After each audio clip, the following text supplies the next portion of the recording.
Hello friends, we will start emergency drugs. First in Marathi, then Hindi, then English. The explanation will go in this sequence.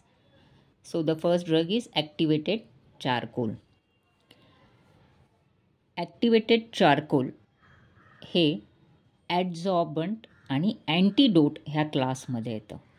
म्हणजे ॲडझॉर्बंट म्हणजे हे poison जे आहे ते शोषून घेतं आणि त्याला अँटीडोट म्हणून आहे, किंवा आपल्या गट वॉलला पॉयझन ॲब्झॉर्ब करून देत नाही.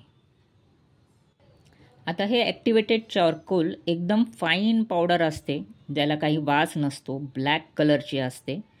ही खूप हीट करून कार्बनला किंवा वूड, कोकोनट शेल अशा वस्तू, म्हणजे जे चारकोलच्या वस्तू आहेत अशांना खूप सुपर हिटिंग करून बनवलेली फाईन पावडर असते.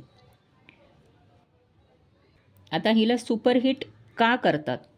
ज्यामुळे हे ॲक्टिवेटेड चारकोलचे जे पार्टिकल्स आहेत ते मोर पोरस होतील, म्हणजे ॲब्झॉर्ब करू शकतील. पोरस म्हणजे मोर ते ॲब्झॉर्ब करू शकतील, त्यांचा सरफेस एरिया वाढेल आणि कुठल्या केमिकलला जे ॲब्झॉर्ब करायचं आहे ते खूप चांगल्या तऱ्हेने ॲब्झॉर्ब करू शकतील.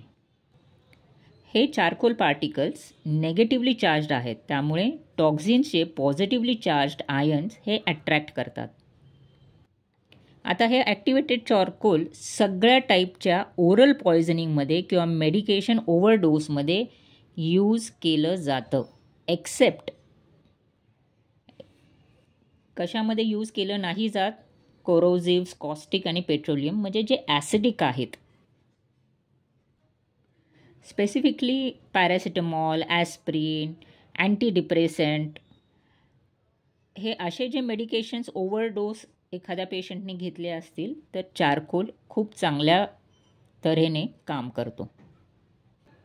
पण जर सायनाइड, आयर्न, लिथियम, अल्कोहॉल किंवा काही कोरोसिव्ह एजंट, ॲसिडिक एजंट जर ओरली घेतलं असेल तर आपल्याला हे ॲक्टिवेटेड चारकोल नाही देता येत किंवा तेवढं ते काम नाही करत.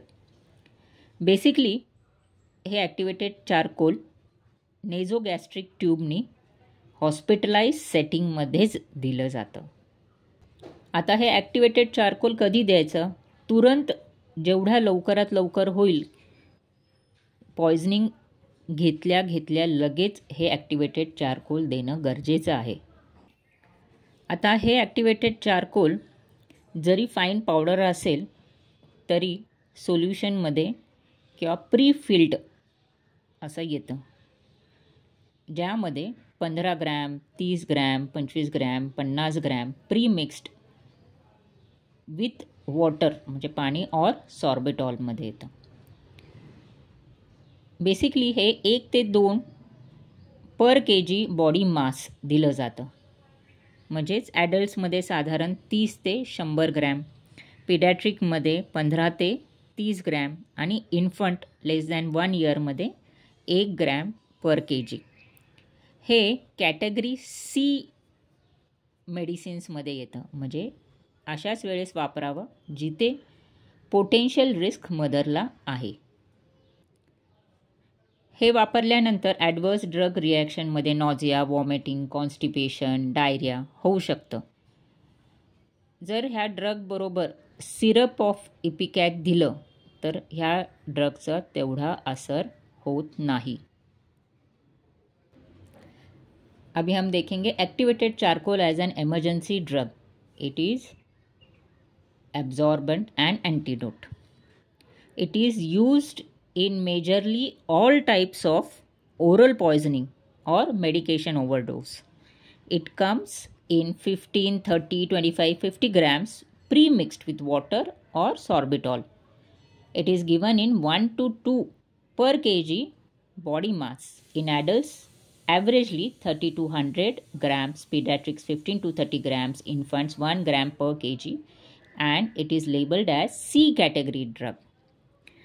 It is contraindicated in corrosives, caustics, petroleum poisoning, where you can say acidic mediums. Adverse drug reaction is nausea, vomiting, diarrhea, sometimes constipation. In drug reaction, you can say syrup of ipecac, if it is given with activated charcoal, it does not show its best results or it does not show its results. Syrup of ipecac causes vomiting, and so the activated charcoal is vomited out. This activated charcoal may blacken feces.